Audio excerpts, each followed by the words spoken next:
Muito bem, pessoal, boa noite. Dando continuidade ao grupo de estudo de psicologia organizacional, nós vamos falar sobre a dimensão do indivíduo na organização. Isso da disciplina de psicologia organizacional. No indivíduo na organização, a gente vai tocar na questão da motivação, na questão da percepção e na questão da aprendizagem, tudo isso na dimensão individual, ok? Vamos começar com motivação, né? Pulou aqui, mas aqui é o memorial e aqui não apareceu a capa, tá ok.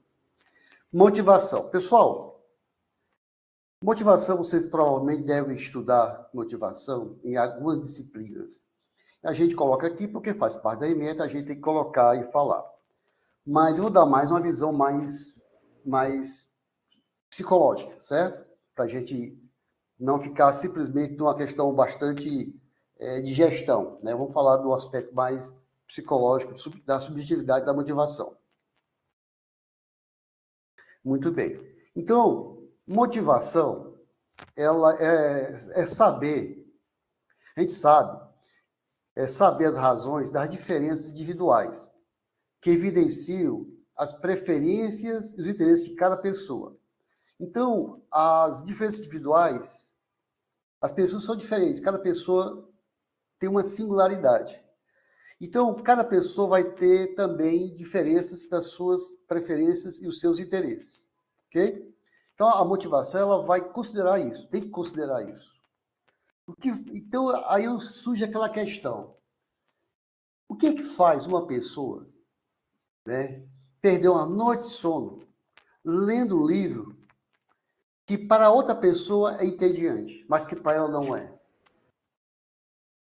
Por quê? Para ela, aquele livro lhe motiva, mas o interesse dele é diferente de outro. Então, os interesses são individuais. Então, o que leva as pessoas a perder horas e horas lendo um livro e que para outra pessoa não toleraria aquele mesmo livro é a questão do interesse de cada um, né? A sua motivação para aquilo, para ele tomar aquela atitude, ok?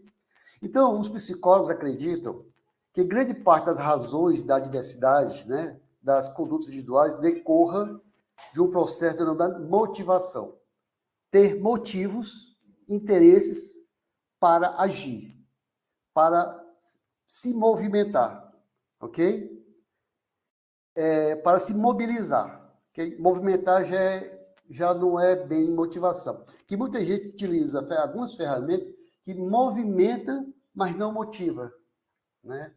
Por exemplo, você pode dar um aumento você dá uma remuneração, dá um valor a mais para fazer determinada tarefa. Você vai fazer aquela pessoa movimentar, se mexer. Mas aquilo não é suficiente para ele continuar fazendo, se ele não tiver uma razão para aquilo, para ele. Não é só o dinheiro, né? O dinheiro não é o suficiente para motivar a pessoa. Uma grande ala de pensadores da literatura pensa que sim, e uma grande maioria pensa que não. Eu penso que não. A gente tem que ter um mínimo razoável, mas passando desse razoável, o dinheiro não é capaz de motivar, né? Então, você pode ter o dinheiro, mas você pode estar fazendo um trabalho que não lhe satisfaz. Então, a palavra motivação é derivada do latim motivus, né? Então, se refere a tudo aquilo que pode fazer mover, diferente de movimentar, ok? Que causa ou determina alguma coisa, ou dá algum fim, alguma razão para uma ação. A pessoa se vê motivada para determinada ação. Então, uma teoria da motivação, na verdade, é uma teoria da ação. Motiva a ação, né? A motivação. Então, a motivação é uma ação dirigida a objetivos, sendo autorregulado, e motivação eu posso associar por dentro, ninguém motiva ninguém, né? Persistente no tempo e ativada por um conjunto de necessidades. Então, algumas coisas vão ativar você a ter aquela motivação. Pode ser necessidade, pode ser alguma emoção, alguns afetos, alguns valores, algumas metas, né? Então, algumas expectativas, tudo isso vai fazer, né, vai ativar essa ação, ok? Nós estamos vendo aqui o pessoal se mexer, isso, o som. A Vitória está com o microfone ligado. Tem alguns colegas com o microfone ligado que está interferindo aqui, né, no som. Obrigado, Vitória. Muito bem, isso é motivação. Então, aqui no final desses slides, vocês estão vendo a fonte desse conteúdo, tá ok? Então, alguns slides têm a fonte desse conteúdo, que esse livro está disponível para vocês. Vamos continuar devagarinho para poder pegar o ritmo, ok? Então, existem algumas necessidades humanas, né, que não é somente biológicas, mas também psicológicas. Então, algumas necessidades humanas de origem biológica estão dispostas em uma hierarquia, tá? Desejo também, né, psicológico também. Então, o desejo não é biológico. Então, existem alguns interesses, necessidades que não são, algumas necessidades que motivam. O homem tem uma propensão para o autodesenvolvimento, né, e o crescimento pessoal. Então, diferente da teoria X, né, o homem tem uma tendência para se autodesenvolver, para crescer, para buscar os seus interesses melhores possíveis. Então, na motivação baseada em necessidades, as necessidades inferiores, em parte satisfeitas, permitem que surjam outras necessidades, né, ok? E você vê que muitas teorias de motivação são baseadas no eixo das necessidades. Eu vou mostrar algumas teorias motivacionais baseadas, muito utilizadas em concursos, muito utilizadas em provas, que é baseado nas necessidades. Mas também vou mostrar para vocês uma outra teoria para ver que não necessariamente baseada em necessidade, baseada na ação. Ok? Aí é bom a gente conhecer as duas para poder, né, compreender melhor. E a gente vai trabalhar aqui algumas teorias da motivação baseadas nas necessidades. Ora, e a mais famosa dela, a mais básica dela, a mais inicial dela, que todas as teorias falam, todos os livros de teoria falam, é a hierarquia, a teoria motivacional da hierarquia da necessidade de Maslow. Maslow, ele fez um estudo, né, muito interessante, e descobriu que existe algumas necessidades e que essas necessidades têm uma hierarquia. Por exemplo, você não vai conseguir estudar direito se você estiver com fome. Enquanto a necessidade básica não for satisfeita, você não vai conseguir resolver outras necessidades. As necessidades ocorrem ao mesmo tempo, mas que você tem algumas necessidades que são mais exigentes para ser cumpridas, para permitir que as pessoas vejam outras necessidades. Quando essas necessidades básicas são sanadas, são satisfeitas, aí você consegue perceber outras necessidades mais acima, ok? Esse é o conceito da hierarquia das necessidades de Maslow. O que ele coloca? Ele coloca, isso até tem na atividade, e algumas pessoas ficaram questionando no começo desse ano, né, da outra turma de administração pública, que ele separou dois grupos de necessidades inferiores e necessidades superiores. Aí, quando ele coloca aqui, quando o Maslow coloca aqui necessidades inferiores, é a mesma coisa de necessidades básicas. Então, tem gente que, é bom vocês lembrarem que necessidades básicas e necessidades inferiores, para Maslow, é a mesma coisa. Isso é uma questão aí de prova e das atividades, ok? Então, para Maslow, tem as necessidades superiores e as necessidades básicas, ok? Então, a gente começar a falar sobre elas. Vamos falar de cada uma delas agora. O Maslow colocou como... Eu vou falar devagarinho Vitória está mexendo aí. Dessa teoria, porque essa teoria ela fundamenta outras teorias, ok? Ela motiva outras teorias. Então, ele colocou como necessidade básica as necessidades fisiológicas e as necessidades de segurança. Ele entende o seguinte: qualquer necessidade que você tenha, a primeira que você tem que resolver são as necessidades fisiológicas. Aquela necessidade que você precisa satisfazer para dar condições de você avançar. Por exemplo, é muito difícil a pessoa trabalhar com fome. Estudar com fome, trabalhar com fome, com sede. Então, algumas necessidades, com dor de barriga, algumas necessidades elas precisam ser sanadas, porque se elas não são sanadas, elas vão focar muito, não vai permitir que você se preocupe com outras coisas. É isso que o Maslow coloca. É por isso que ele denomina como uma hierarquia, né? Ou seja, com maiores necessidades, menores necessidades, ok?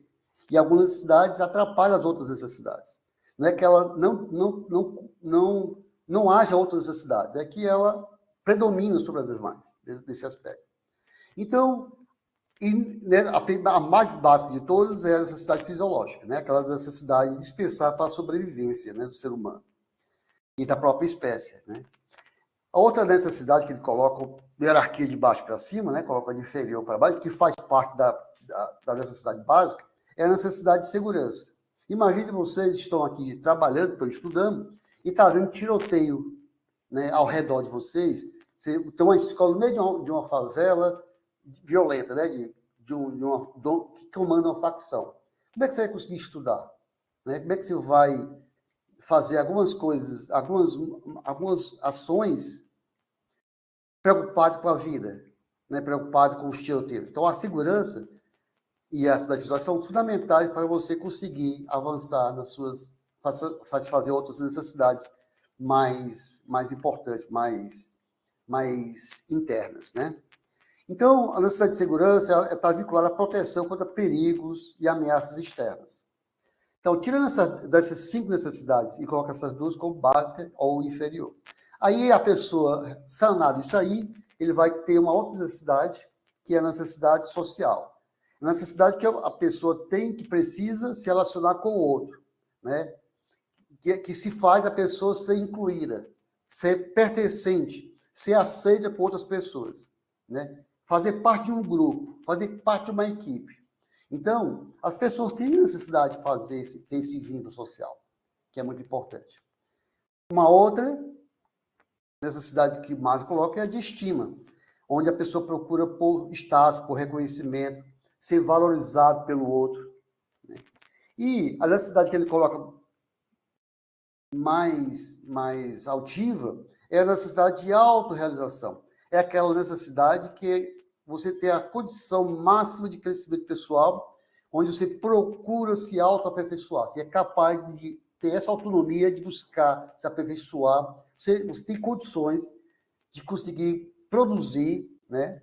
Ou seja, sanar todas as outras necessidades, você consegue estar aí tendo um desempenho muito melhor, desenvolver muito melhor, se autorrealizar. Então, ele colocou essas 5 necessidades, né? Colocou como fosse uma hierarquia. Ela é básica, é por isso que eu perdi um pouco tempo com ela. Um outro autor, que é o Alderfer, ele vai trazer, baseado também na motivação das necessidades, né? Ele trouxe uma outra teoria, né? A teoria ERC. Deixa eu mudar aqui o slide. A teoria ERC. Essa é a teoria do Alderfer, né? Que ele tem tem um paradigma muito parecido em cima da teoria de Maslow. Ele vê muita coisa que encaixa com a teoria de Maslow. Mas ele dá um salto, né? Ele coloca o seguinte, que existe, em vez de 5 necessidades, são 3 necessidades. A necessidade de crescimento, a necessidade de relacionamento, a necessidade de existência. Quando está falando de necessidade de existência, você vai lembrar de quê? A necessidade básica de Maslow, né? Que vai envolver a necessidade fisiológica e a necessidade de segurança. E que o Alderfer, ele vai chamar isso de necessidade de existência. Ok? A outra necessidade que ele coloca, das 3, né? A outra é a necessidade de relacionamento. Que Maslow, né? Lembrando agora vocês, que Maslow são as necessidades sociais. Ok? Então, o Alderfer coloca o seguinte, que a necessidade de relacionamento reúne as necessidades sociais e também as necessidades de estima, de Maslow, de uma dessas 2. E a necessidade de existência vai incluir as necessidades fisiológicas e as de segurança de Maslow. E o terceiro, da existência, de relacionamento, de crescimento, vai envolver o quê?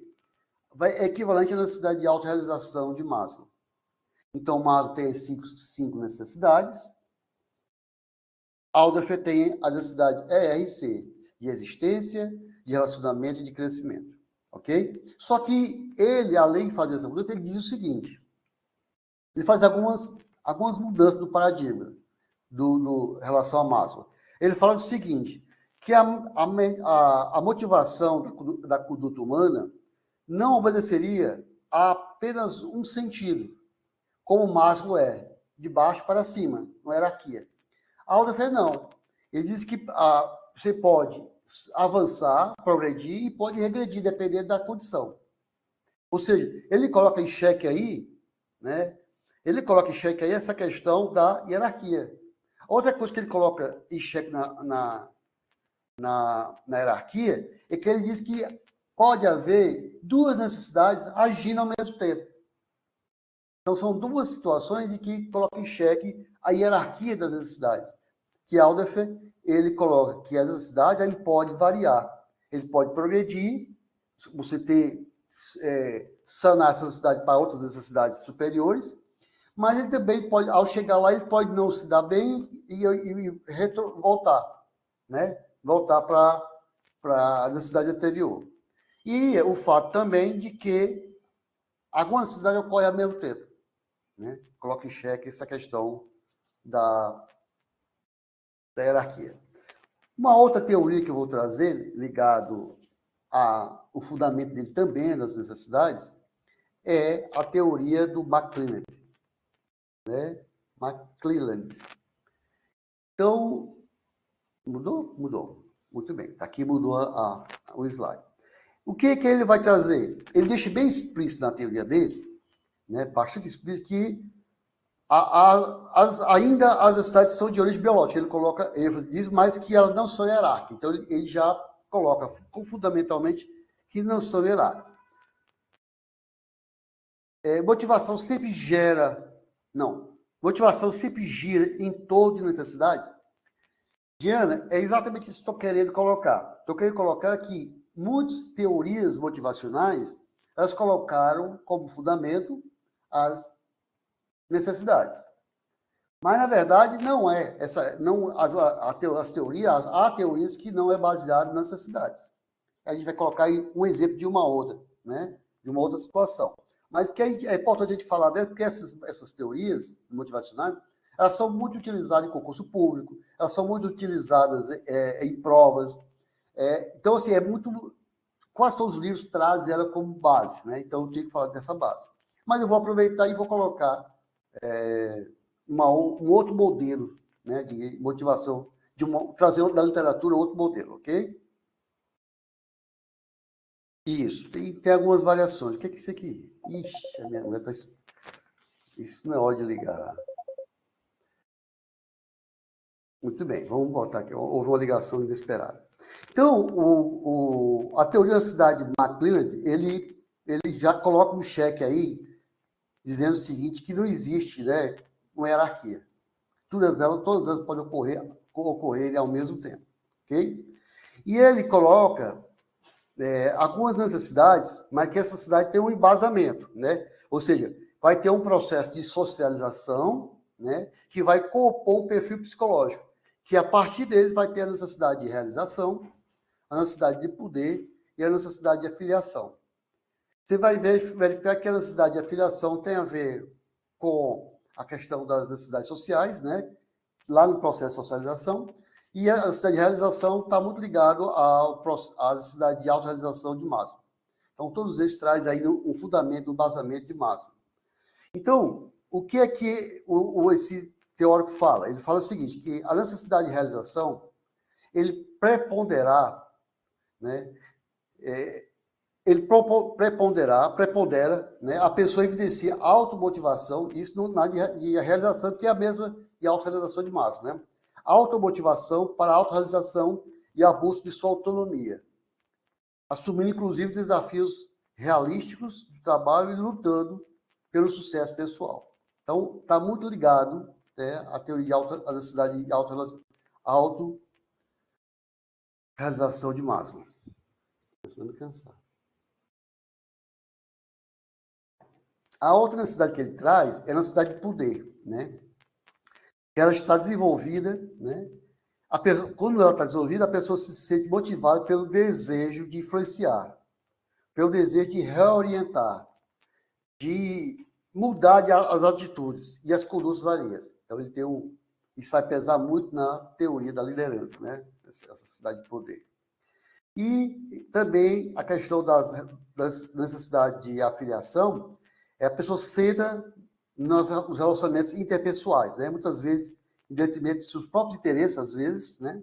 Ele falar, estar mais próximo do outro, ser aceito pelo outro, é o que vai orientar as suas orientações, né? Vai orientar as suas orientações, vai orientar as suas ações, desculpe.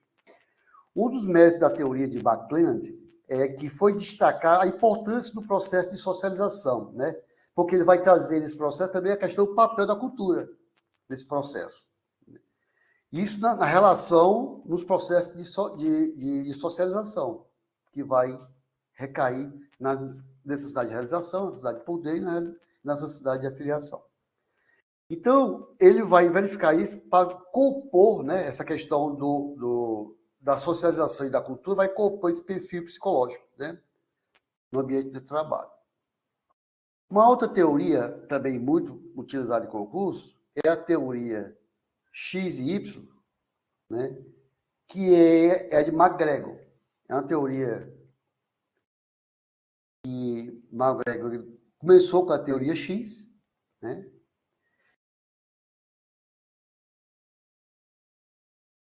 Som de conteúdo? Não, ainda estamos falando das necessidades, ok? Viu, Ana Camila? O McGregor ele lançou a teoria X e Y, né? Que são bastante famosas, difundidas, e que a teoria X, né, é baseada em que ele diz o seguinte, que foi feito um experimento e verificou que o homem não é motivado naturalmente. Que o homem não quer se desenvolver naturalmente, né? Ou seja, ele é preciso que haja um controle em cima desse homem para ele produzir. Ok? Então, quando McGregor ele lança essa teoria, ele ainda não conhecia, ele ignorava os estudos da motivação de Maslow. Okay? A partir desse conhecimento, ele vai lançar o quê? A teoria Y, que ele inverte, basicamente, quase inverte, né? Ou seja, o homem é motivado, o homem quer se desenvolver. Então, na teoria X, onde há ênfase no controle para fazer o homem produzir, na teoria Y vai ter a ênfase na pessoa, né? Considerando que a pessoa quer ser motivada, ele é motivado, a pessoa quer se desenvolver, e quanto à teoria X é preciso que você faça alguns instrumentos para poder a pessoa trabalhar, né? Se movimentar, ok? Então, tem essas duas teorias de McGregor, né? Que foi depois que conhecia a teoria de Maslow, ele modificou a teoria Y. E uma outra teoria da necessidade, que nós vamos falar agora, é a última, que vamos falar agora, do perfil de uma motivação baseada em necessidades, é a teoria de Herzberg, né? A teoria dos dois fatores, né? Ou a teoria bifatorial de Herzberg. Você vê que ela é bem baseada na teoria de Maslow, vai ter muita ligação. Então, Herzberg fala o seguinte, que tem dois fatores.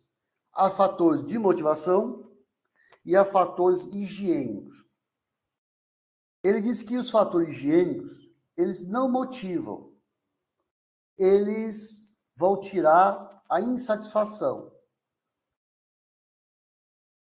E que insatisfação não é, o contrário de insatisfação, não é a satisfação. O contrário de insatisfação é não insatisfação. Ou seja, no fator higiênico, onde vai prevalecer os fatores externos do trabalho, quais são esses fatores externos do trabalho? Você vai encontrar a política da empresa, você vai encontrar a supervisão, o controle. Você vai encontrar os salários. Você vai olhar as condições de trabalho.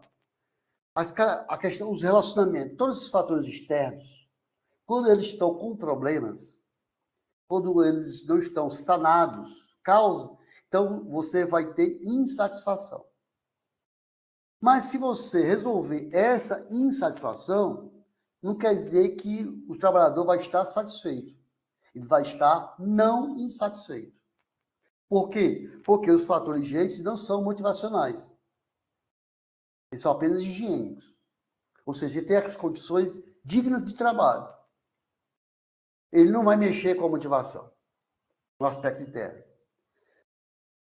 Aí ele traz um outro fator, que é o fator interno de cada um, que ele chama de fatores de motivação. Então, alguns fatores que motivam.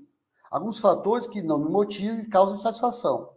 Mas se eu resolver essa insatisfação, não quer dizer que eu vou estar satisfeito. Apenas não vou estar insatisfeito. Mas se eu conseguir resolver essa questão da satisfação, eu vou me motivar. Okay? E que fatores esses que motivam? A questão do crescimento pessoal, a questão da responsabilidade do trabalho, o trabalho em si, o conteúdo em si do trabalho me motiva, né? Ser reconhecido do trabalho, se realizar no trabalho. Então, esses aspectos, esses fatores, os fatores de realização, de reconhecimento, de você se sentir responsável por aquilo que faz, então isso lhe causa satisfação. Se lhe causa satisfação, o trabalhador se sente motivado. Ok? O contrário de não satisfação não é insatisfação. Então, ou a pessoa está satisfeita ou não satisfeita. No caso dos fatores higiênicos, ou ele está insatisfeito ou ele vai estar não insatisfeito. Os fatores higiênicos, eles não provocam motivação, mas eles provocam desmotivação, se eles não estiverem bem. Ok? Deu um nó? Nossa, então não fui bem. Se deu um nó em vocês é porque a explicação não foi boa. Pode ter certeza disso. Vou começar de novo. Herzberg, ele colocou 2 fatores. Essa teoria dele é baseada nas necessidades, ok? Ele fala que o ser humano ele tem que ter condições de trabalho mínimas que não lhe causem sofrimento no trabalho. Ixi, essa palavra é muito forte. Que não cause desmotivação nele. E esses fatores, ele considera que esses fatores são externos ao ser humano. Externos. Não vem de dentro do ser humano, vem de fora. Ou seja, vamos supor que você está no trabalho, tem uma política de empresa que não pode trazer problema de casa para o trabalho. Ou que não pode, que o horário não tem tolerância de entrada e sair. Então, existe uma política da empresa, pode ter uma política da empresa, que essa política lhe cause insatisfação. Essa política da empresa é uma coisa externa, não é de dentro. É a política da empresa, não é uma questão interna. Então, essas coisas no ambiente, pronto, achei a palavra, que vem do ambiente, que causa insatisfação, ele chama de fatores higiênicos. Esses fatores higiênicos, quando você não tem problema, ou seja, a política da empresa é boa, que você paga o mínimo necessário, que as relações são boas entre chefias, então ele vai lhe causar o quê? Não vai lhe causar sofrimento, ou não vai lhe causar insatisfação. Mas não quer dizer também mas isso não quer dizer que vai lhe causar motivação. Porque os fatores de motivação não são externos, são internos para Herzberg. Ok? É externo a Herzberg. Quais são os fatores internos que causam motivação?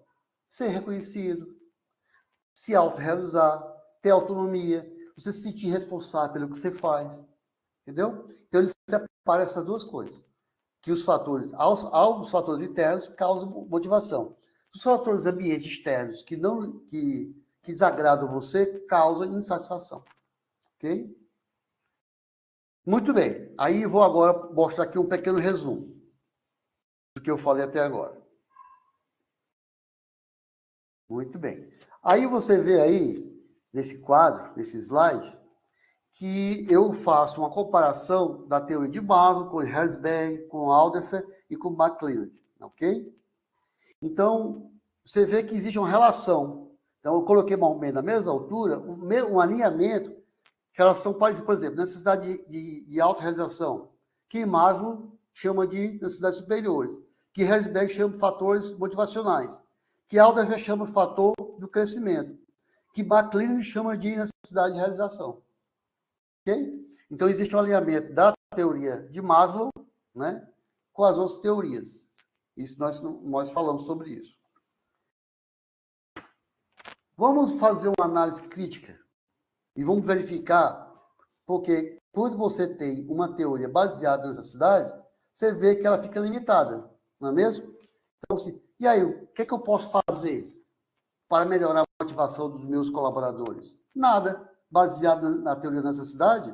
Nada. Se é baseado na necessidade, né, você não vai ter muito papel externo, algumas ações externas para isso. Tem muita coisa que vai depender da pessoa, né, internamente. Aí, essa é uma das teorias, das críticas, ou seja, as teorias com base em necessidade são consideradas distantes da ação. Ou seja, quanto mais a necessidade, você vai se preocupar com a necessidade, mas você não vai ser capaz de promover a ação própria para alcançar, para se mobilizar. Tá? É uma primeira questão. Outra coisa, indicar a necessidade, né, como conteúdo de motivação, ele é insuficiente, porque realmente impacta, mas ele não é completo. Diga, Pedro, não é completo, é insuficiente para orientar a conduta humana. Então, uma vez que a pessoa pode não dispor de informação sobre os passos a ser tomado para satisfazer, vai exigir informações a mais. Então, essas teorias se distanciariam da ação, né? Isso aqui, tudo isso é baseado naquele livro, né? A fonte do Zanelli.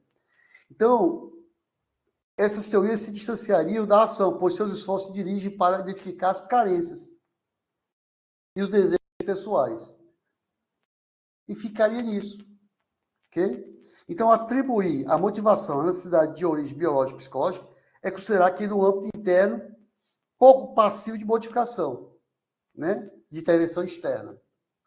Daí, você sugere outras teorias motivacionais com outros fundamentos, além da necessidade.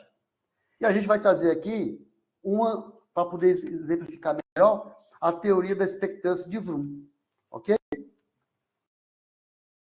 Vamos dar aqui o slide. Então, nessa teoria, você vai ver, olha só o fundamento dele como é diferenciado, né?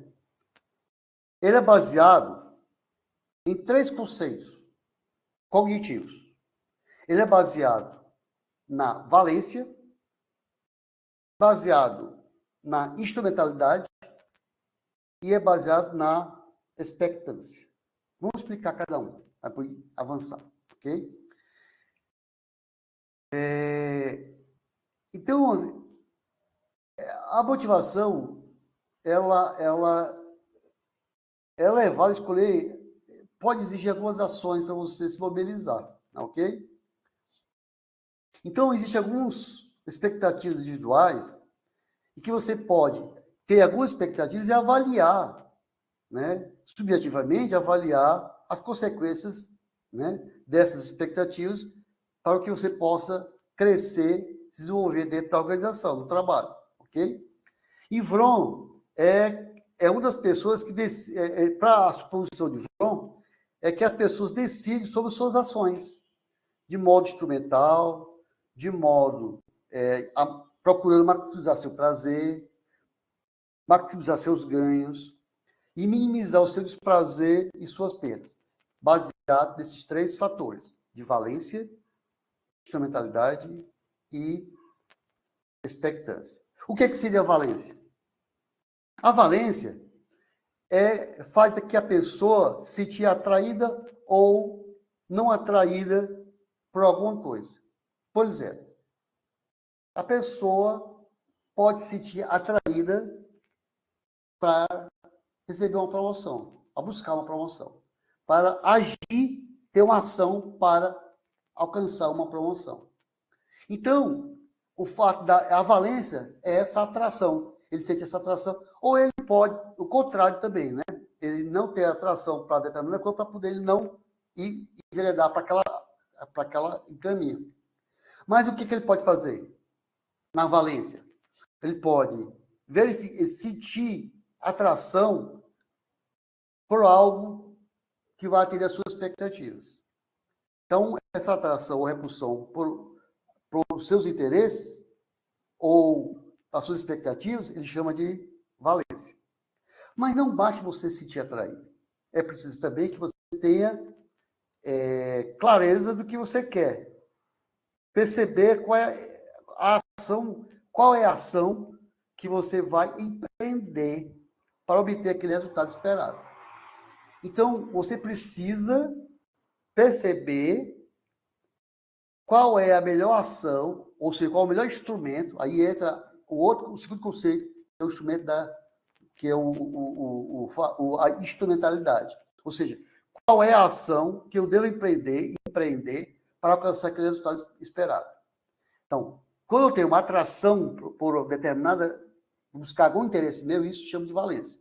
Quando eu verifico a melhor ação para alcançar aquele resultado, eu tenho uma instrumentalidade. E há um terceiro que é a expectância. Ou seja, a pessoa ser capaz de antecipar subjetivamente se aquilo pode ser alcançável ou não ser alcançável. Se é possível ou não é possível. Então, Vroom, ele colocou esses 3 conceitos cognitivos para desenvolver a sua teoria da motivação. Vamos pegar um exemplo, né? Se a gente pegar um exemplo, aí a gente vai compreender a relação desses 3 conceitos, ok? Deixa eu passar aqui os slides. Vamos pegar aqui um exemplo. O exemplo será o quê? Ser promovido. Tá? Então, a pessoa vai ter, dentro da teoria da motivação, ele vai tomar atitudes, ações para buscar a promoção. Ok? Então, o que ele quer? Ser promovido. Ser promovido lhe atrai. Isso que é a valência. Ou seja, o que ele deseja? Ele deseja ser promovido. Né? O grau de atração dele é ser desenvolvido. Então, isso é a valência. O que eu devo fazer? Ou seja, o segundo conceito de instrumentalidade. Quais são as minhas atitudes, as minhas ações para possibilitar essa promoção? Isso que me atrai. Então, você vai fazer o quê? Você vai visualizar algumas relações, algumas ações para obter aquele resultado. Essas ações chamam-se instrumentalidade.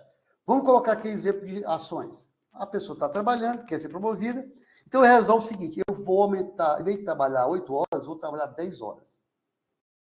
Eu vou estender meu horário de trabalho. Ok? Isso é uma ação. Né? Que vai trazer visualização. O meu chefe vai ver. Meus colegas vão ver. Ok? Então, ele vai tomar uma ação, vai trabalhar mais, vai estender, vai trabalhar mais. Então, isso é o quê? É uma forma para ele alcançar o resultado dele. Aumentar o seu horário de trabalho. Nem que seja meia hora ou 15 minutos. Ok? Então, ele vai promover uma ação que ele vai... Ele imagina que aquela ação vai promover, obter a promoção, que é o que ele busca. Né? A ação alcançar esse resultado da valência. Ele, ao tomar essa ação, ele vai criar uma expectativa, ele vai antecipar, se eu fizer isso, eu acho que vai dar certo. Eu acho que vai ter uma boa probabilidade de acontecer. Então, isso está querendo o quê? Uma expectativa, né? O terceiro conceito aí. Ou seja, se eu estender o horário de trabalho, eu vou me mostrar mais colaborativo. É uma ação. Eu vou conseguir sensibilizar meu chefe. E provavelmente eu serei promovido.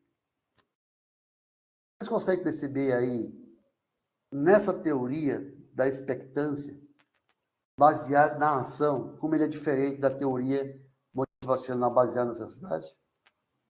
Não é interessante? Muito bem. Era isso que eu queria passar sobre motivação para vocês, ok? E aqui eu fiz uma relação, né? Uma relação, veja vocês aí, olha, nesse quadro, né? Eu coloquei aí nesse quadro o foco à esquerda e as teorias do lado direito. Então, baseado no foco da necessidade, as teorias motivacionais baseadas na necessidade. Você vai encontrar a teoria da cidade de Maslow, em 1943. Você vai encontrar a necessidade de Alderfer, de 1969. Você vai encontrar a necessidade de realização de McClelland, de 1953. Okay? O foco no estilo de gestão, teoria X e Y, ou seja, uma teoria mais humanista e uma teoria mais de controle, teoria X ou Y, que é de MacGregor, que é de 1960. E a teoria de Herzberg, que vai pegar os fatores internos e externos, né? Então, ele vai pegar os fatores internos e externos, né? É o foco disso aí, a teoria. E tem o foco na valência, instrumentalidade, na expectativa, que é a expectância de volume. Ok? Esse é um pequeno resumo para a gente entender. Bom, pessoal, e o que é motivação? Motivação, é interessante. E mudou sem eu mexer. O que é de fato motivação? Né? Motivação, pessoal, é investir na qualidade de vida do trabalho, de modo a construir ambientes físicos e psicossociais favoráveis à sua saúde integral da pessoa, facilitando o melhor ajuste na relação pessoa-ambiente, pessoa-trabalho. Okay? Motivação é estabelecer relações entre gestores e demais colaboradores, que facilita a expressão de pensamentos e sentimentos sobre o trabalho e a organização. Haja visto que a liderança faz a mediação entre a relação entre motivação e desempenho. Então, a liderança vai interferir muito nessa questão do desempenho, que faz essa relação do que realmente precisa e o que eu preciso alcançar, as metas. Então, motivação é buscar identidade entre as metas individuais e organizacionais. Isso é muito importante. É quando você consegue conciliar os interesses da organização e também os interesses individuais dos trabalhadores. Aí a gente vai ter a teoria lá na frente que vai trabalhar muito sobre essa relação, ok? Que é a psicodinâmica do trabalho, que é uma abordagem interessante baseada na psicanálise. Ok? A motivação, ele vai promover a participação econômica e política das pessoas, em especial dos aspectos que afetam de modo direto ou indireto no ambiente físico e psicossocial do trabalho, né? E isso vai potencializar o envolvimento afetivo, ok? Então, a motivação oferece suporte organizacional para favorecer melhor o ajuste pessoa-ambiente. Cultivar a transparência nos processos de comunicação organizacional, promove a justiça organizacional, prepara os gestores e demais alunos para dar feedbacks, né? Cria expectativa de crescimento pessoal e profissional por meio de política de treinamento, política de desenvolvimento, política de educação continuada. Então, tudo isso traz uma motivação. Lembrando que motivação é uma política social por dentro. Ok? Muito bom. Vamos para um segundo tema, 3, que vamos trabalhar hoje. Vamos trabalhar agora sobre a questão da percepção. Ok? Questão da percepção. Vamos mostrar aqui um quadrinho. Espero que vocês vejam esse quadrinho. O que é que você... Olha nesse quadrinho. Vamos dar uma olhadinha nesse quadrinho aí. O que você viu primeiro nessa foto?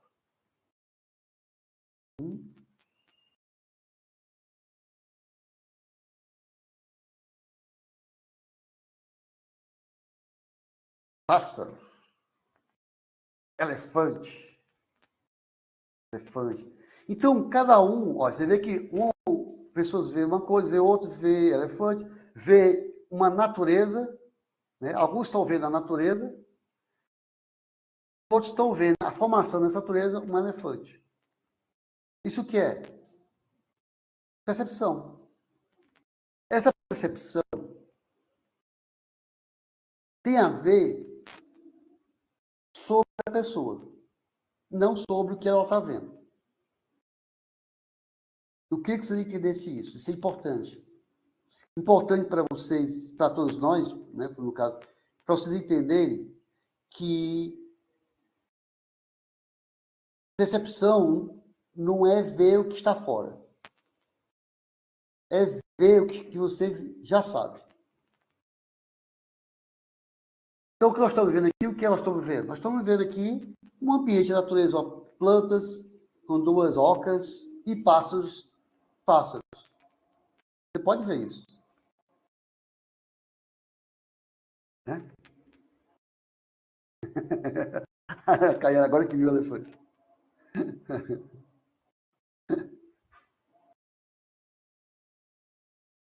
Pessoal, e aqui, vocês estão vendo o quê?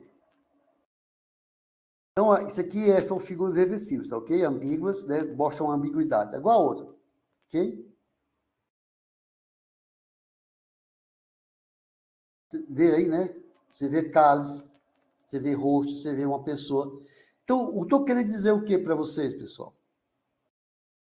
Que nem sempre podemos confiar em o que nós estamos vendo. Ok? Nem sempre podemos confiar no que vemos. Isso, é isso mesmo, Paulo. Ana Paula, tudo aí, tudo é verdade. Pessoal, nessa distância A, B e CD, qual é o maior? É essa reta AB ou a reta CD?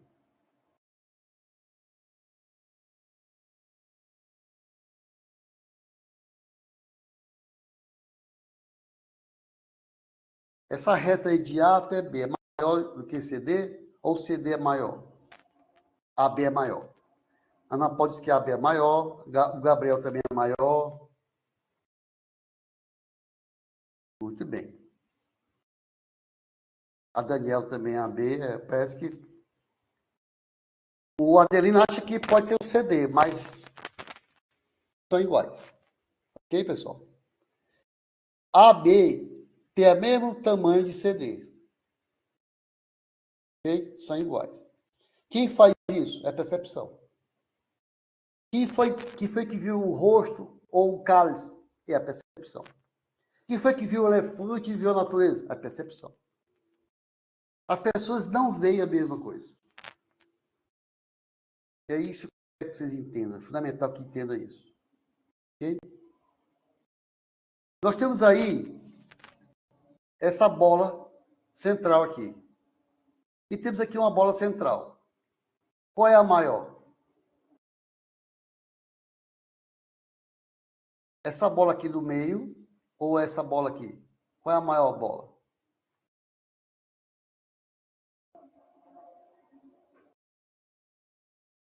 A percepção vai mostrar que essas formadas de bolas maiores, né, que o centro é menor. E aquela que tem bolas menores é maior. Mas elas são do mesmo tamanho. Então, vocês conseguem compreender que percepção não envolve. A gente não pode confiar na percepção, no que a gente vê. Okay? Que existe muito mais coisa envolvida. Tem muito mais coisa envolvida na percepção, pessoal.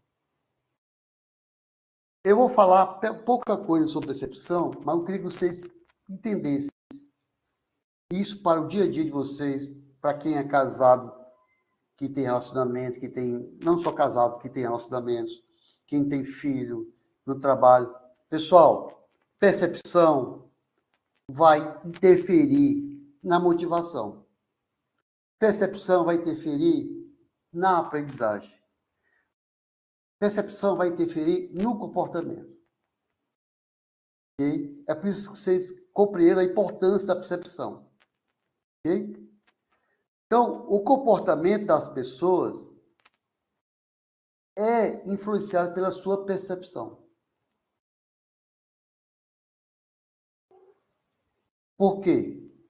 Porque a pessoa, ao perceber, ele vai procurar ver sentido. Criar algum sentido. Isso é automático no ser humano.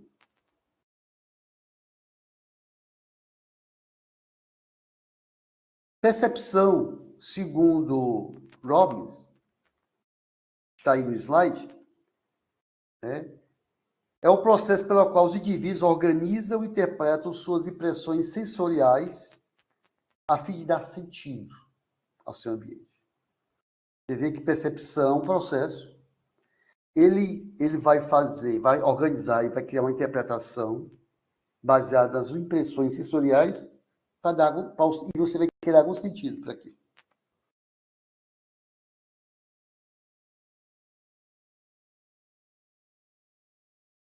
O que a pessoa percebe pode ser bastante diferente do que a outra pessoa percebe. Eu posso perceber uma coisa, a pessoa vê uma coisa totalmente diferente. Eu posso estar vendo a natureza e alguém pode estar vendo o elefante. É uma coisa totalmente diferente, não é a mesma coisa. Então, o que a pessoa percebe, ela pode ser totalmente diferente do que a outra pessoa percebe. Uma outra coisa, o que a pessoa percebe pode ser totalmente diferente da realidade. Quando a pessoa viu o elefante, ali não tinha um elefante no ambiente. Ou seja, alguém falou que tinha pássaros, outros falou que tinha elefante. O que viu elefante é diferente do que viu pássaro. E o ambiente não tinha elefante. Então a pessoa pode perceber totalmente diferente do outro e perceber totalmente diferente do que está vendo.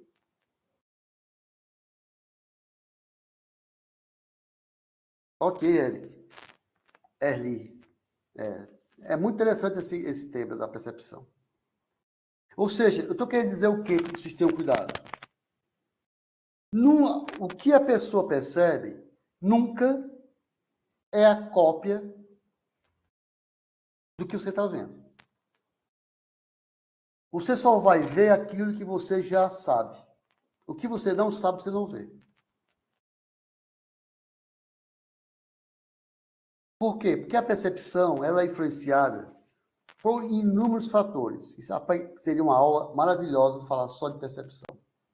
Vocês iam ficar bastante surpresos. A percepção é influenciada por inúmeros fatores que podem distorcer ou moldar.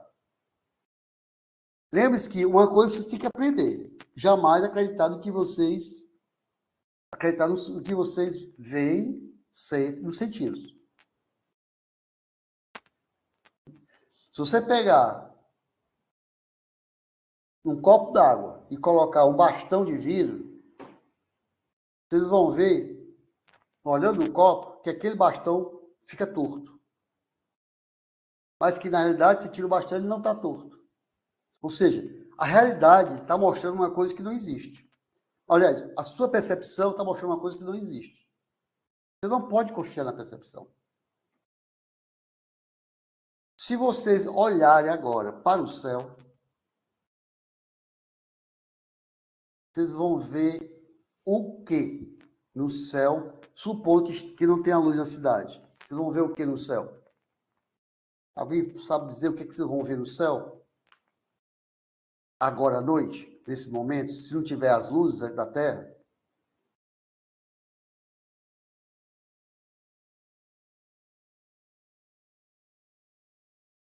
Vocês vão ver estrelas?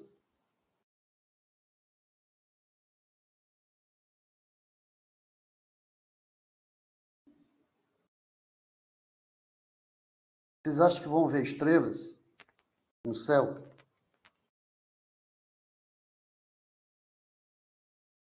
Ficaram com medo de responder por causa da percepção. Vocês vão ver estrelas no céu, sim.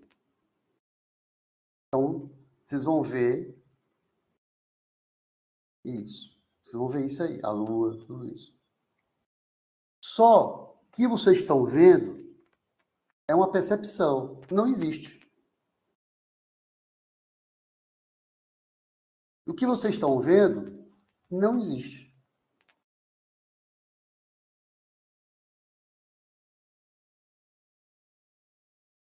Aquelas estrelas que vocês estão vendo não existe.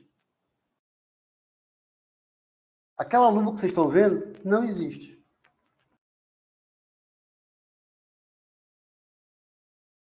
Você não pode confiar na percepção. Acreditar no que vê, no que ouve, no que sente. Por que vocês não existe? Vamos pegar o Sol. Quanto tempo a luz do Sol chega na Terra? 8 minutos. A luz do Sol percorre 8 minutos para chegar na Terra. Quando ela chega na Terra, quando você olha aquele Sol não existe mais. Porque é o Sol do passado, de 8 minutos atrás. Quando vocês veem o Sol, as estrelas têm ano-luz de distância. Aquelas estrelas ali é a luz de anos-luz atrás. Não está presente. Não existe no presente. É passado. E vou dizer mais.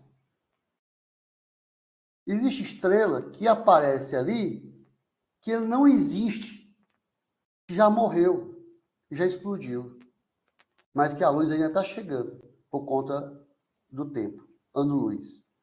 O tempo que a luz percorre dentro de um ano. Ainda está percorrendo luz ainda, aquela estrela ali. Então o céu que a gente vê não existe.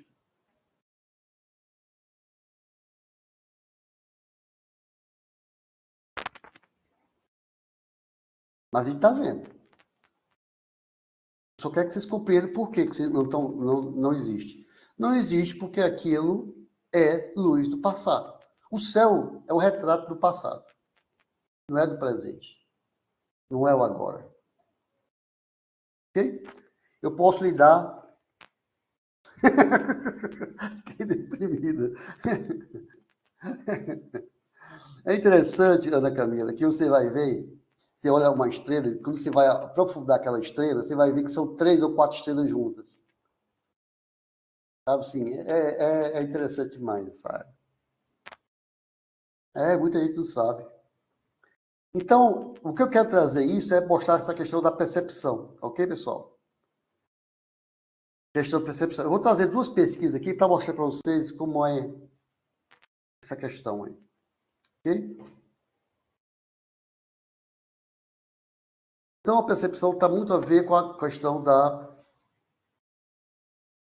dos interesses de cada um, tá? Então, amanhã é passado.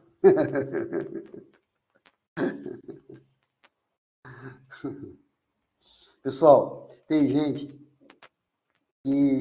muita gente que fica preso no passado, né? Vocês devem conhecer muita gente que é presa no passado. As pessoas que são presas no passado, tem um problema no passado que não foi resolvido, essas pessoas ficam deprimidas, né?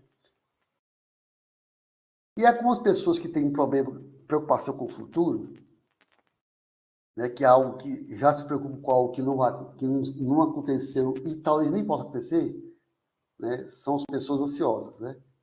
Então, pessoas ansiosas se preocupam pelo futuro que ainda não existe e as pessoas deprimidas se preocupam com o passado que não existe mais também. Né?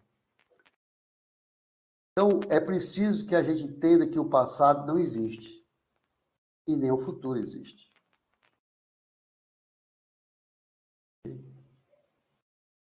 Se o passado não existe, por que vou dar tanto valor ao que não existe? Se o futuro não existe, por que vou dar tanto valor ao futuro que não existe? Por que eu não quero ficar no presente? Por que eu quero ficar preso ao passado que não existe mais? Por que eu quero ficar preso ao futuro que ainda não aconteceu e que poderá nem acontecer? Aquilo que eu estou me preocupando, aliás. Certo?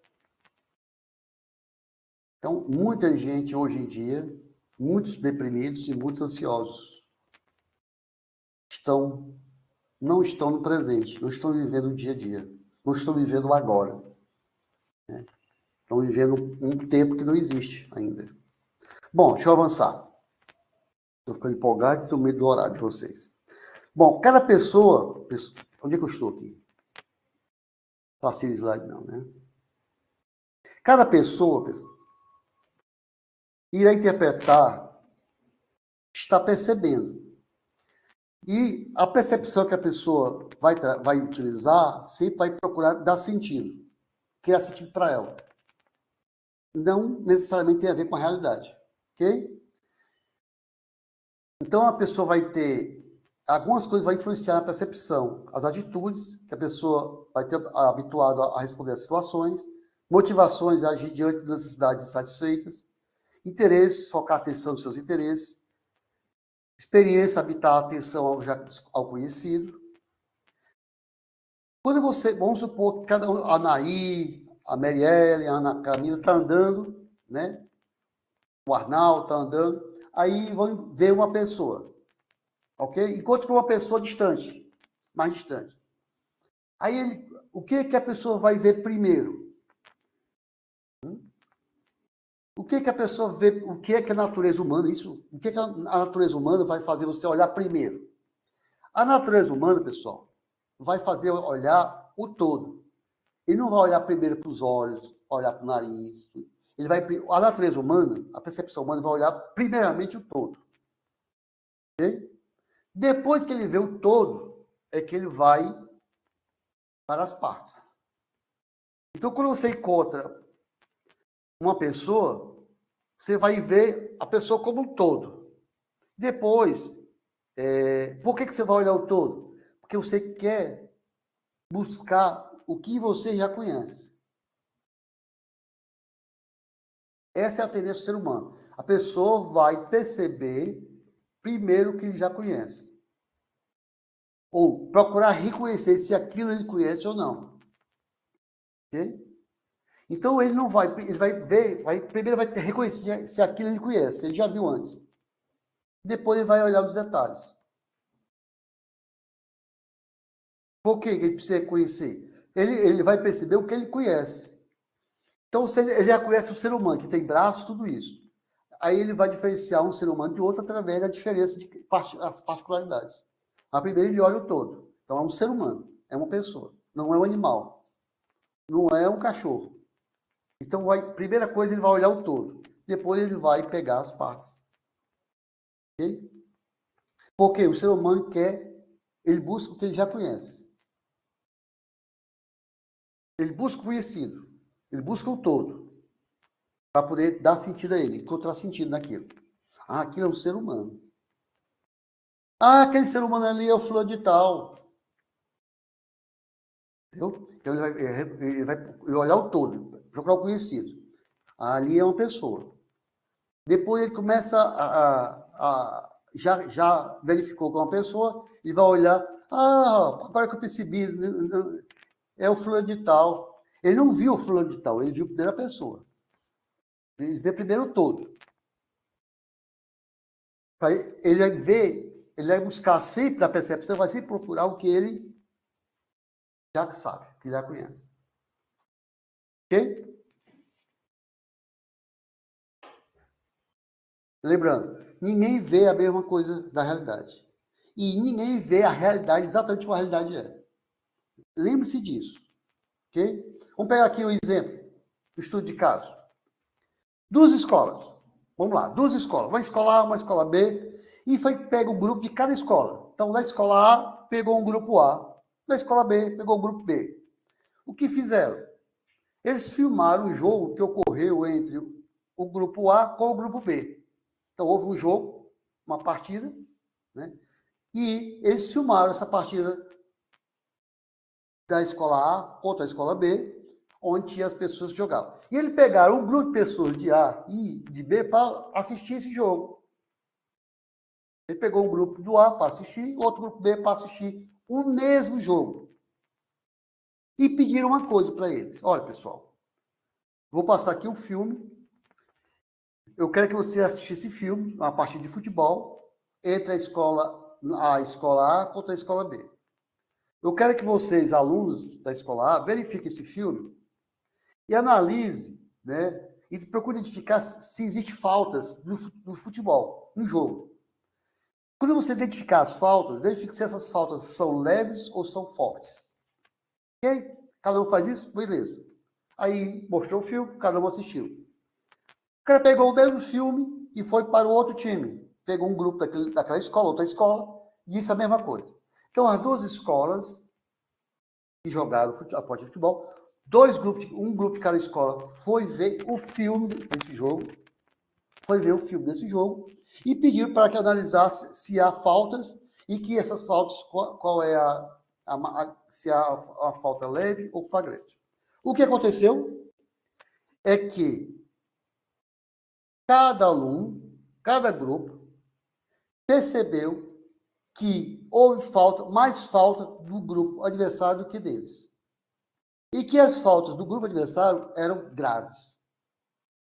Isso o A entendeu sobre a equipe da escola B. A escola B entendeu a mesma coisa, dizendo que a escola A cometeu mais falta e as faltas foram muito mais graves. A turma do A disse que a escola B cometeu muitas faltas e que as faltas foram mais graves.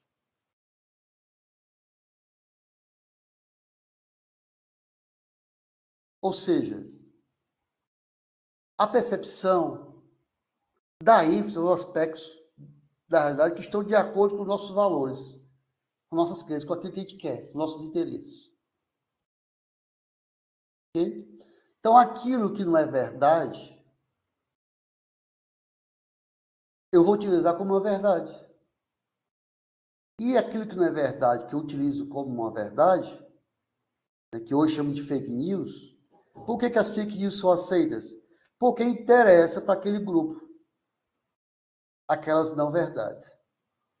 Primeiro que nenhuma das duas equipes foram imparciais. Não é possível, né? Ser humano, claro.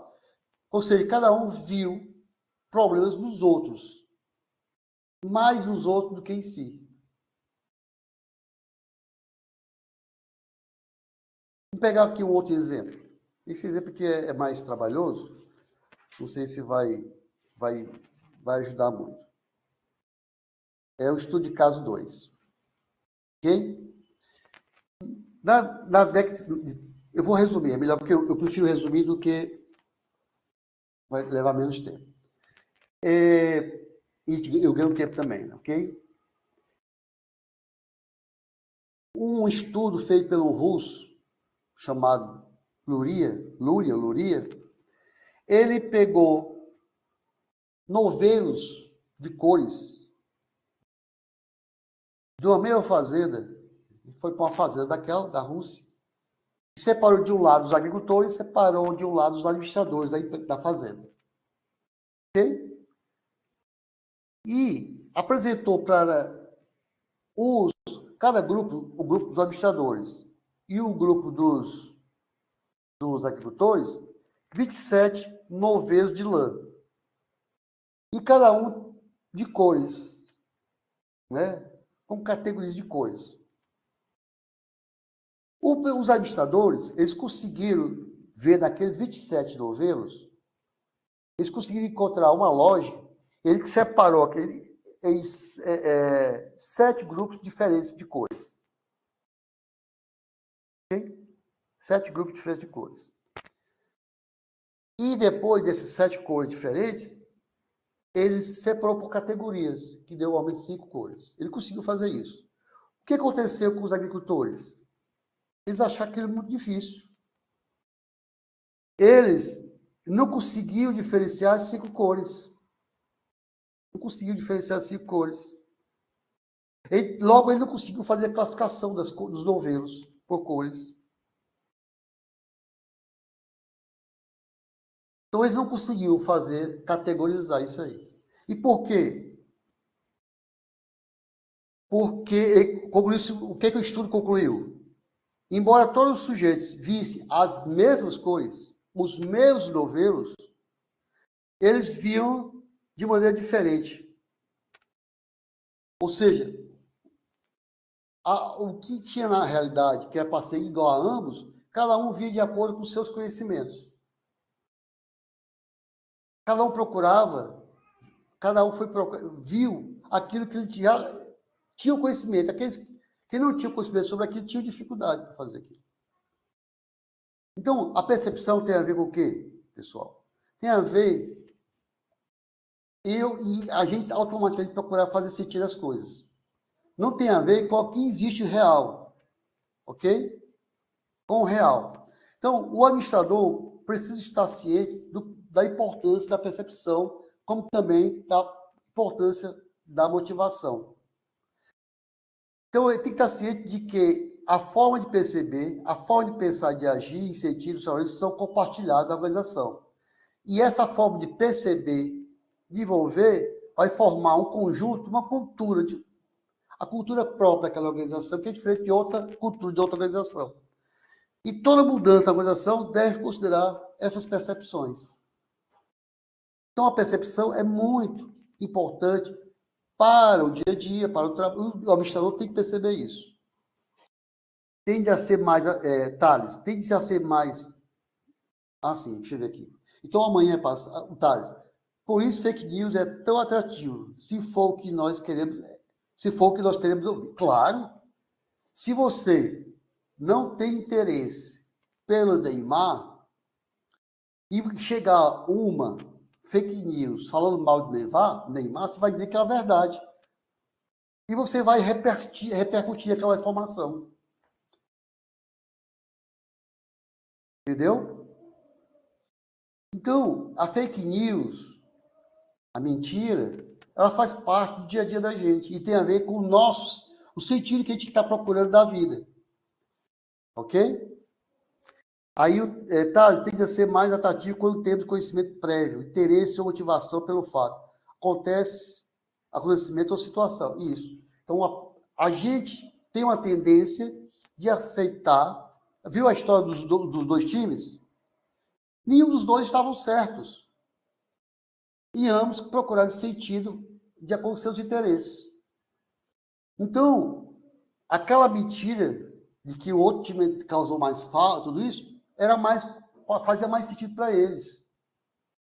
E eles vão espalhar aquilo. Okay?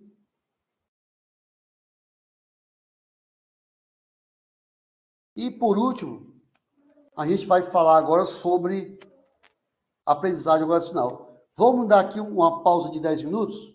Tá bem? Aí daqui a pouco a gente volta.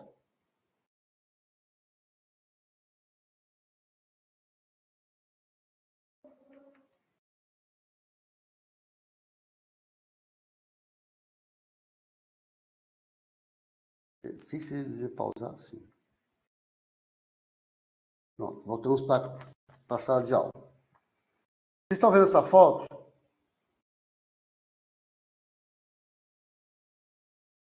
Quem é que está certo? Quem é que está errado?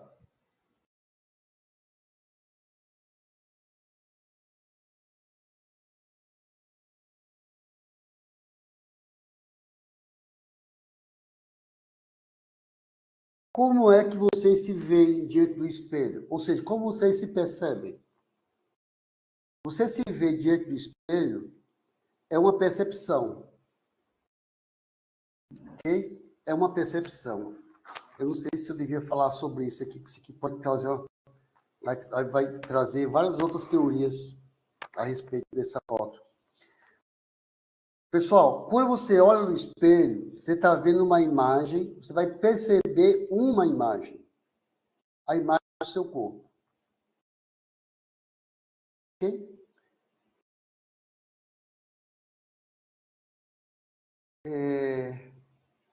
Como é que você se vê? Você vê que tem uma senhora, uma jovem, que ela se vê gorda. O outro, o rapaz, olha, vê a imagem, ele se vê bem de corpo. A outra se vê não satisfeita com o corpo, provavelmente. Não sei. Qual é essa hipótese? Quem é que está vendo realmente o corpo?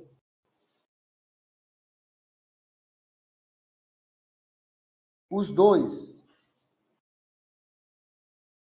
estão vendo o corpo que eles imaginam.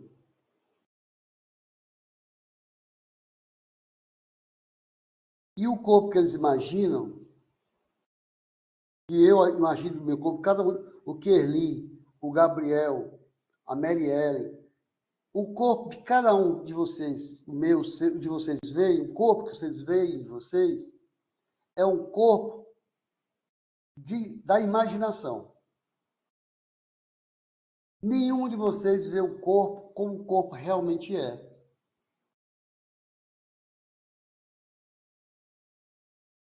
É um corpo que vocês imaginam que seja. E não é o corpo real.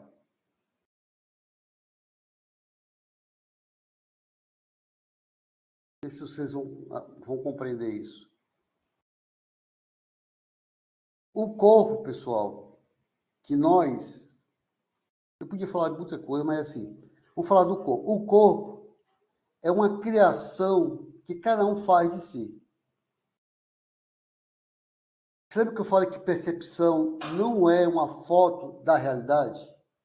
Você não consegue, você não percebe o que está no real.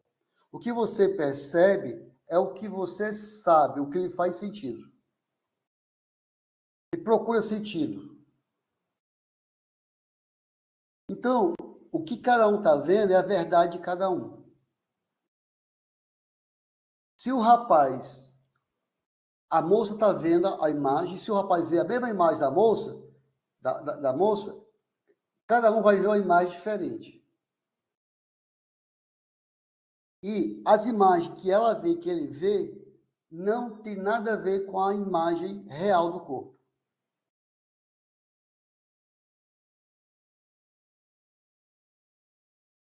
É que nasce o equívoco. É por isso que toda comunicação é uma comunicação de equívoco. Sempre. O corpo nosso é o que nós imaginamos dele. Percebemos e imaginamos dele.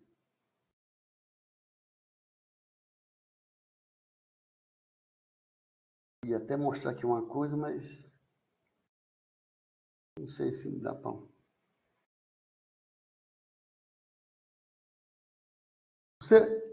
Naí, você melhorar ou não melhorar, é que você sempre vai ter uma imagem sempre fora do real. Por mais que você melhore, por mais que você mude, a imagem que você vai ter do seu corpo nunca será captada realmente. A imagem real. O real é impossível de... Não é possível captar a realidade. A realidade real, vamos dizer assim. Cada um tem uma realidade. Por exemplo, quando alguém vai para a minha clínica, para a clínica, a história que cada um conta é a verdade de cada um. Mas tudo é uma verdade imaginária. É uma imagem imaginária. Ok? É na análise que você vai descobrir que você vai se aproximar, mas vai se aproximar do real, né? Se aproximar do real, mas nunca tocar no real. Então, como cada um se vê, é o que cada um se imagina, é como cada um procura criar sentido. Mas nunca é o que a gente é. A gente nunca vê o real.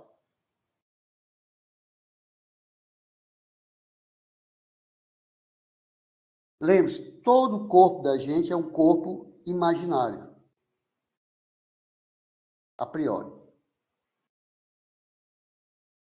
É a imagem que você faz do seu corpo.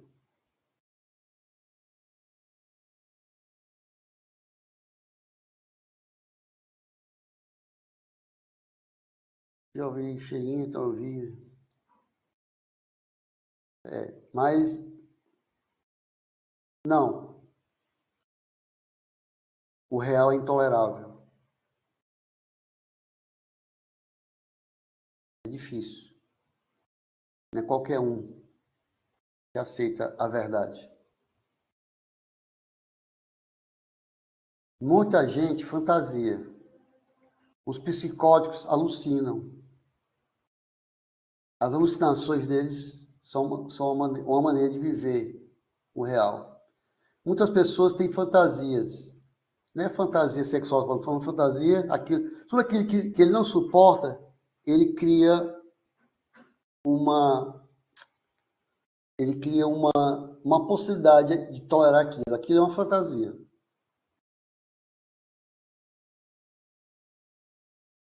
Tá?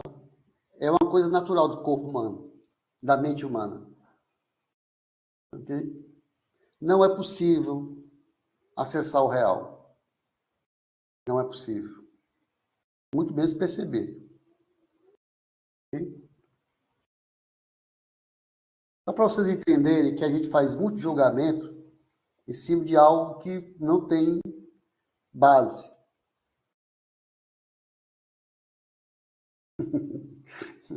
A intenção. Vamos seguir. Aí caberia só uma aula sobre isso, tá bom? Sobre a questão do imaginário. O imaginário merecia uma aula maravilhosa. Como é que a gente se relaciona com o imaginário? Pessoal, agora vamos para o terceiro ponto do nosso encontro de hoje, no grupo de estudo, o primeiro grupo de estudo de psicologia organizacional, que a gente está enfatizando o indivíduo, verificando a percepção do indivíduo, a questão da motivação do indivíduo e como é que o indivíduo aprende, ok? Então, eu coloquei aqui duas conceitos de aprendizagem antagônicos. Um que foca no comportamento e outro que foca na cognição, ok? Só para ter a ideia de que existe uma diferença. Tá? Assim, que tem muito mais outros conceitos de aprendizagem, muito mais conceitos. Mas que a gente precisa saber que existe uma dicotomia e que a gente não é só aquilo, a gente tem que analisar mais do que a gente vê. Vamos lá. Eu utilizei aqui, né, para a gente, utilizando como material, aquele livro no começo do slide, né, que tira de lá. Então, eu vou colocar aqui dois modelos de aprendizagem na organizacional. Um modelo comportamental e um modelo cognitivo, que a gente vai trabalhar. Ok?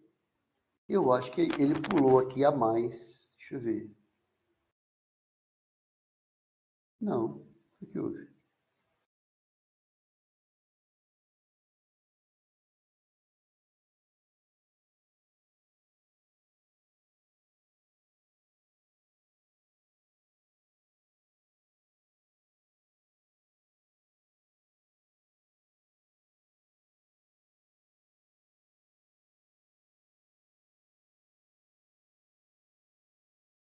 Esse aqui é um preâmbulo que eu cortei, né?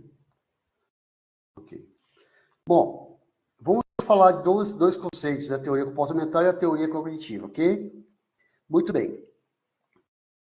18, 30, 19, 30, 20 e 30. Deixa eu ver, tem um pouco tempo.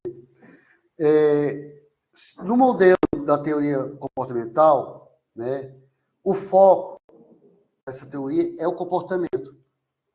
O foco não é o pensamento, mas a reação, o comportamento humano. Se baseia no comportamento. E essa teoria começa o seguinte, que a teoria comportamental, né, alguns comportamentos são inatos, são de nascença.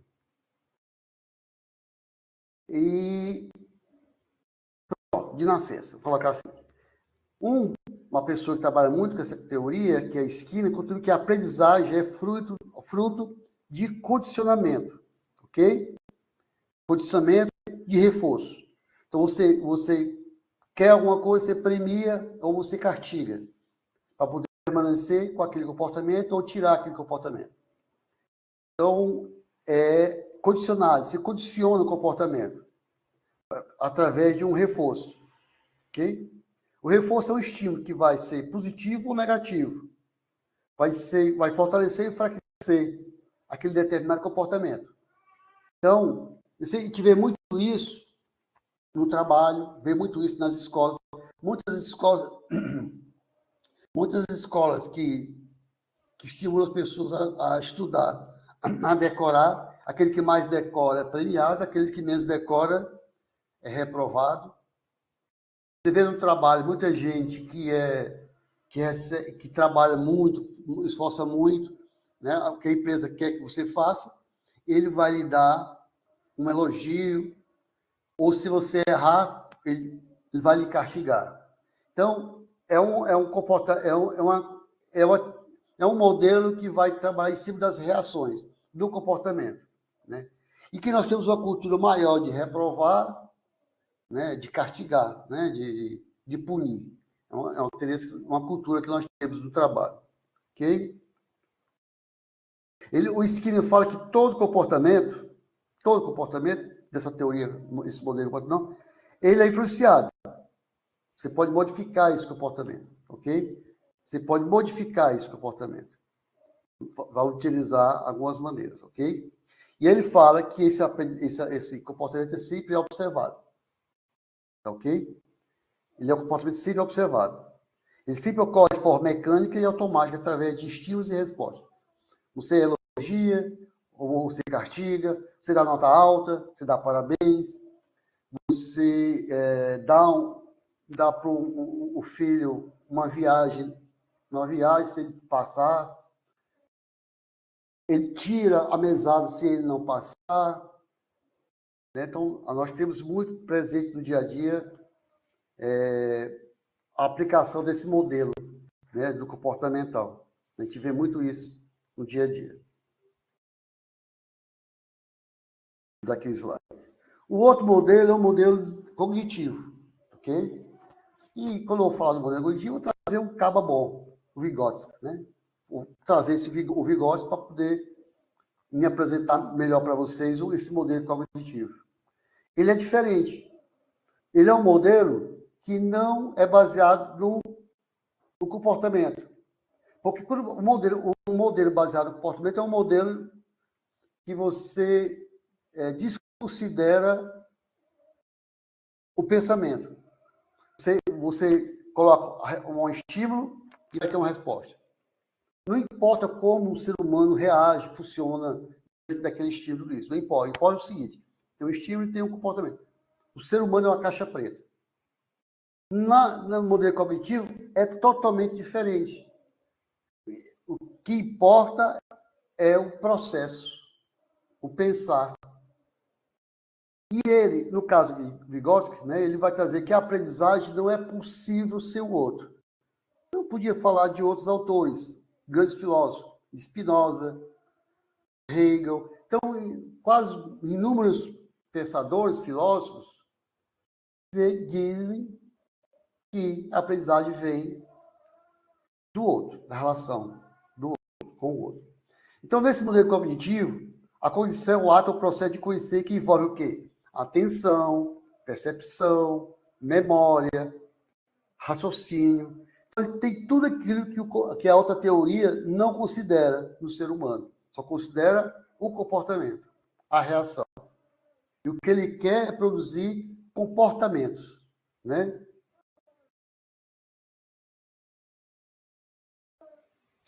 Gostei do Vygotsky. Então, o modelo cognitivo trabalha com representações e com o processamento de informações pelo indivíduo. Então, a psicologia cognitiva trata de modo que as pessoas percebam, aprendam, recordem e pensem sobre a informação. Ele cria um processo.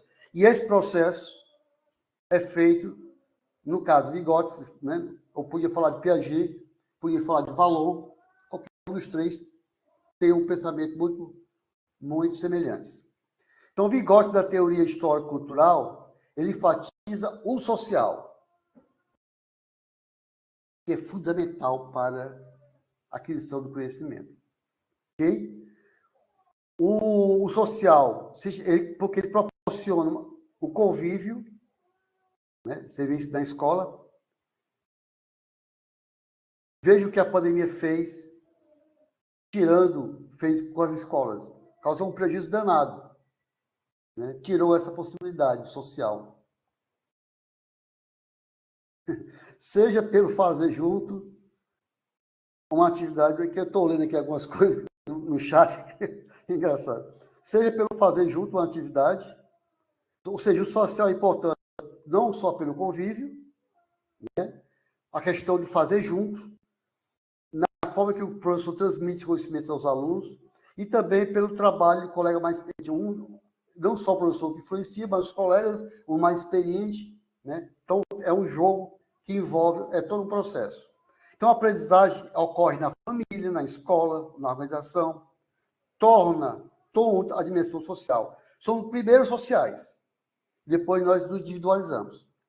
Primeiro nós somos sociais, depois nós individualizamos, ok?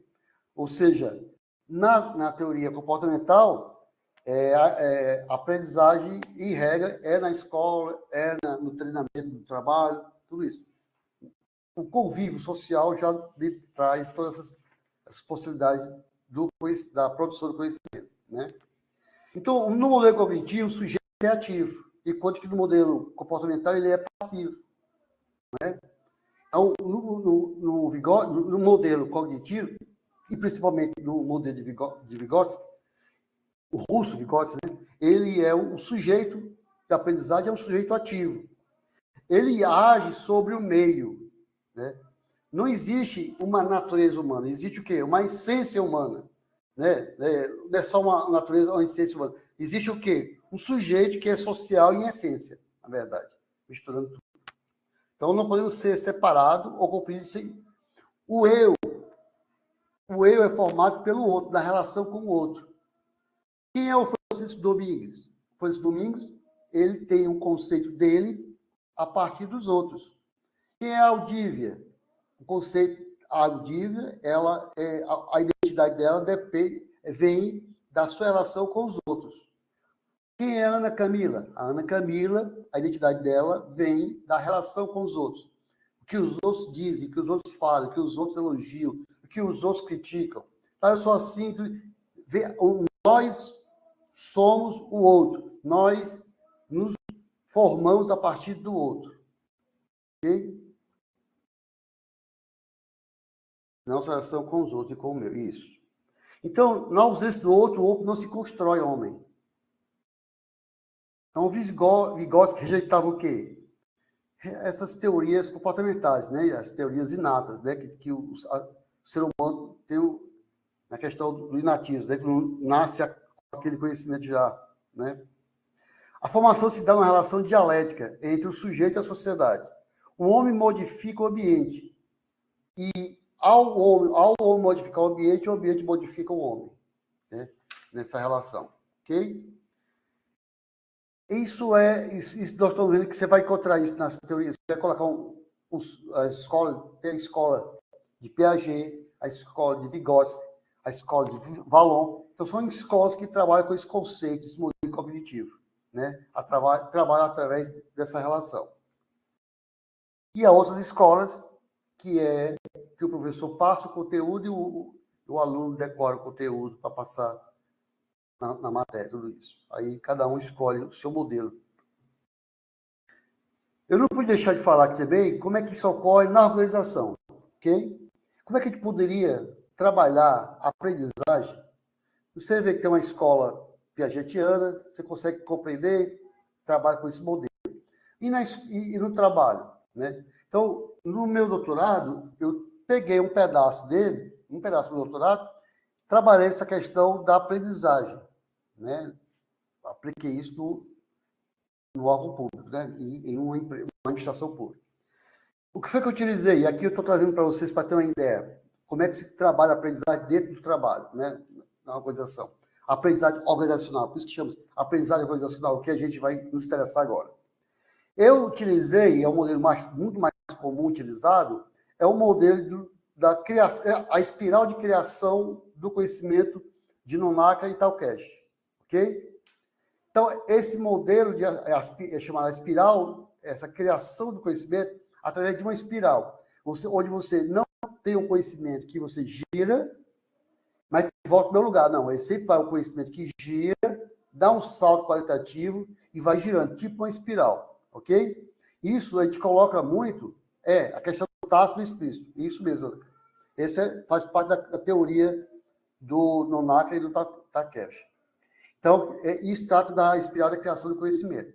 E eu apliquei isso numa organização pública, ok? Onde ele vai trabalhar essa questão aí, que a Ana Camila já nos antecipou, essa questão do conhecimento tácito, né? Tácito ou implícito, né? Ou seja, que cada um tem um conhecimento. Cada um tem um conhecimento, né? Então, cada um tem um conhecimento que é implícito, que você consegue dizer, mas tem um conhecimento que você precisa de alguma técnica para você expor, explicitar, ok? Então, a ideia dessa espiral de criação é você sempre produzir o conhecimento e que esse conhecimento tácito você consiga explicitar, colocar para fora, externalizar. Ao externalizar, você vai criar novos conhecimentos e esses novos conhecimentos serão internalizados. Então, ele sempre vai ficar nessa espiral. Né? Você vai fazer isso. E o Nonak, ele coloca, nessa teoria, ele coloca 4 fases. Né? Estou colocando isso só para vocês entenderem de leve, tá? Isso não cai na prova. Não os modelos. O conhecimento tácito ou espírito é pessoal. Ele é difícil de transferir. Ele é subjetivo. Ele é intuitivo. Ele surge da experiência. Não, eu estou aqui ainda. Mudei.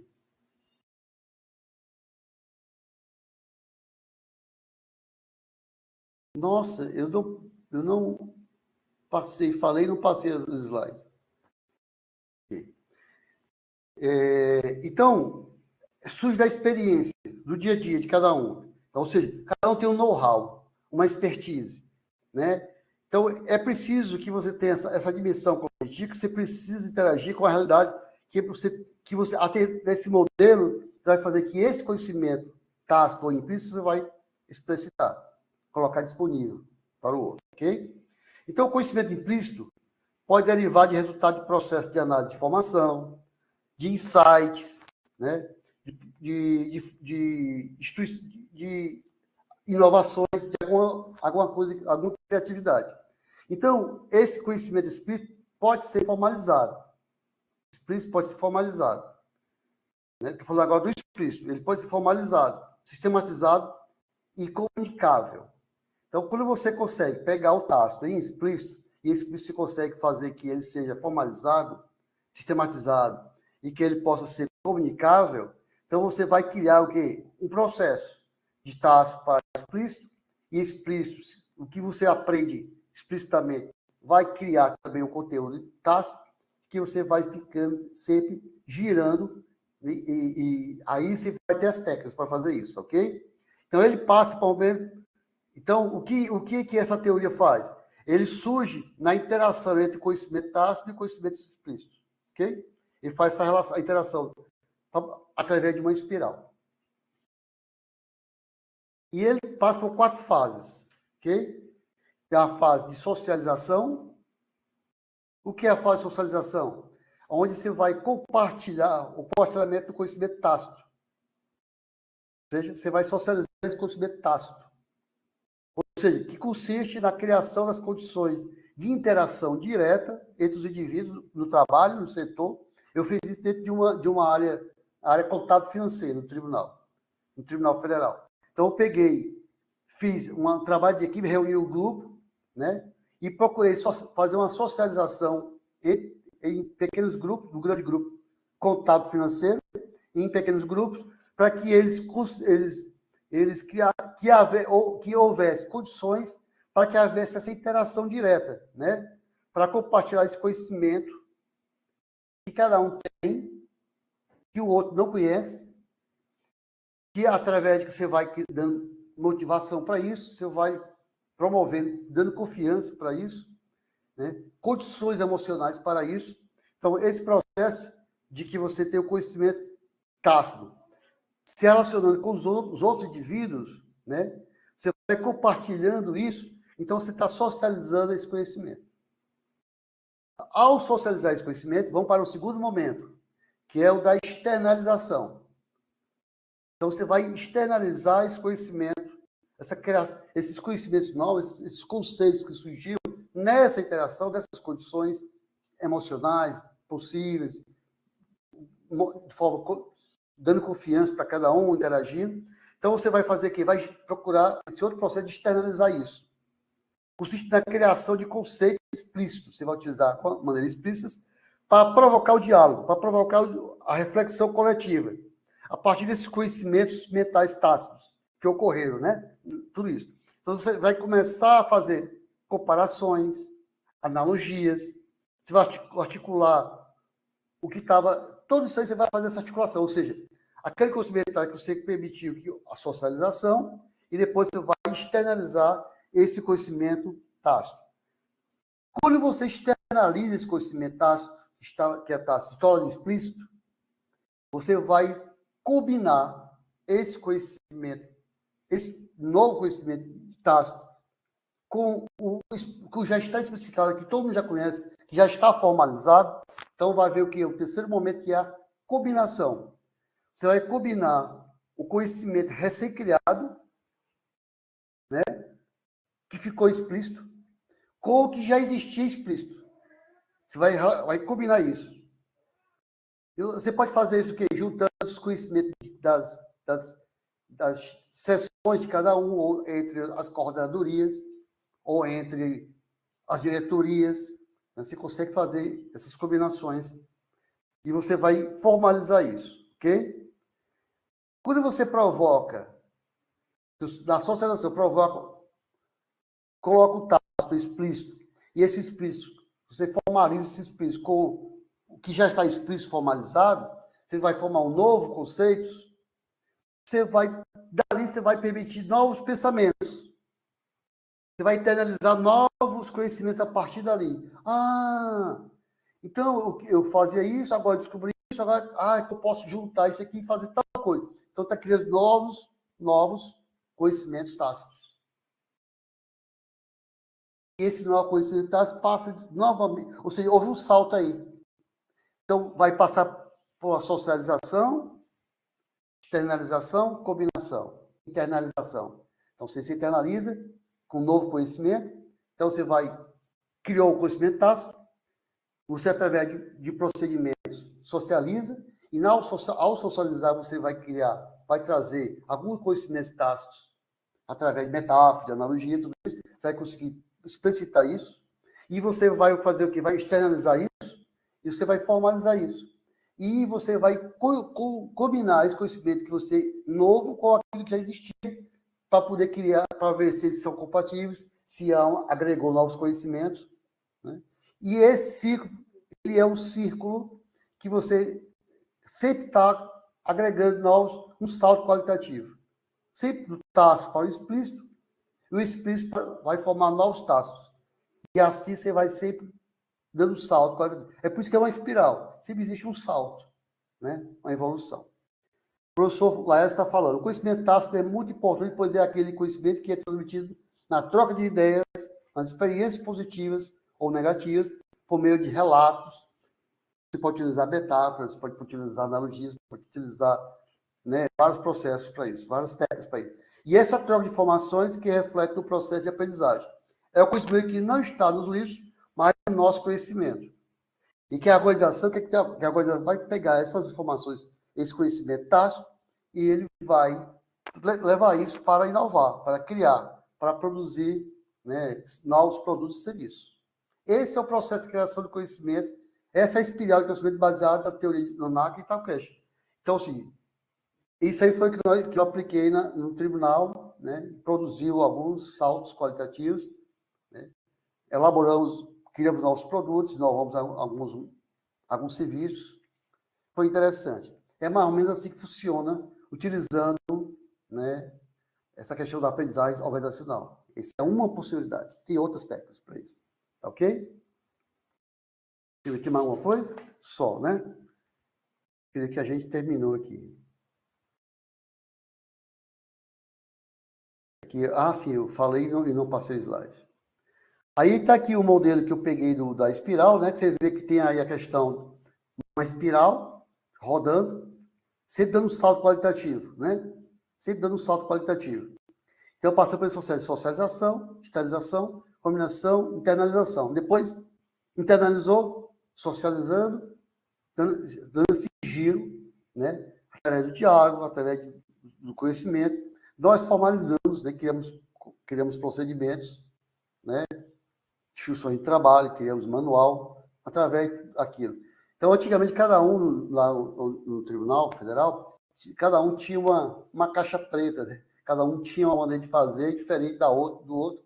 A gente conseguiu que cada um expusesse essa caixa preta, como fazia seus processos, e a gente aprendeu muito um com o outro, e coisas que a gente fazia que achava que era o melhor, descobrimos que o outro modelo, um colega ao lado, fazia bem melhor, mais rápido, mais ágil, e aí um sempre contribui com o outro, e esse conhecimento não fica parado, esse conhecimento fica formalizado.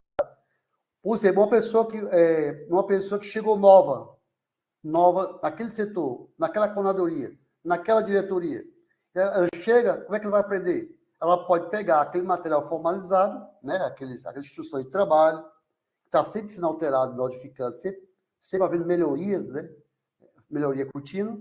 Então, ele chega, já entra, lê aquele manual, aquela instrução como fazer, né, e já se enquadra, já entra no ritmo dos outros colegas. Tá? Isso é o sistema de gestão da aprendizagem. Pessoal, obrigado. Isso é o que nós temos para hoje, ok? Isso é o que nós temos para hoje. Então, no próximo grupo